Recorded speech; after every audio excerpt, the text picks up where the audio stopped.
TV9 ના સંવાદદાતા હું મયુરસિંહ વાઘેલા અને કેમેરામેન કાનભા વાઘેલા સાથે આપ સૌનું સ્વાગત કરું છું.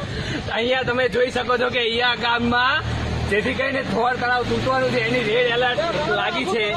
તો અહીંયા ગામના ગ્રામ્યજનો છે અહીંયા એમની આપણે અલગ અલગ રાય લેવા માંગીશું. સૌ પ્રથમ આપણે શરૂઆત કરશું કુલદીપસિંહ વાઘેલા જોડેથી. કુલદીપસિંહ વાઘેલા, શું કહેવું છે તમારે અહીંયા ગામના વિશેથી? અમારું ગામ નીચાણવાળા વિસ્તારમાં છે અને અત્યારે અમને સૂચના મળી બરોબર કે ફોરનું તળાવ તૂટ્યું છે. અત્યારે આટલું પાણી છે તો પાણી આવશે તો ક્યાં જશે? બરોબર, પ્રશ્ન જ છે અમારા માટે. અહીંયા આપણે ગામના બીજા વ્યક્તિઓ જોડેથી પણ રાય લેવા માંગીશું. ગજુભા વાઘેલા, શું કેવું છે તમારું? છોકરાઓ તરવા માટે સક્ષમ છે પણ બીજા ઘરના વ્યક્તિઓ છે એમના માટે શું કઈ સુવિધા મળશે આ તે છે? ના.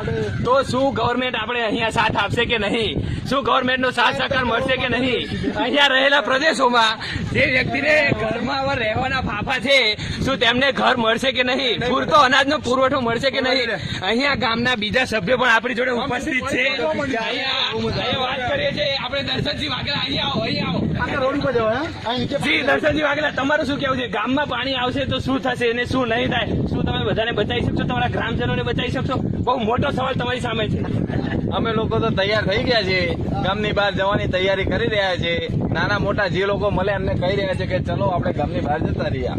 આપણા ગામને હાઈ એલર્ટ આપી દીધું છે. સારું, તો આ ગામ પણ અહીંયા હાઈ એલર્ટમાં છે. આ ગામ સિવાયના પણ બીજા ગામોમાં હાઈ એલર્ટ છે. આપણે ત્યાં પણ ફરીશું. ગ્રાઉન્ડ ઝીરો રિપોર્ટિંગ તમારી સાથે સતત રહેશે. TV9 થોડા સમય પછી મળીશું બ્રેક પછી. ત્યાં સુધી જય હિન્દ, જય ભારત.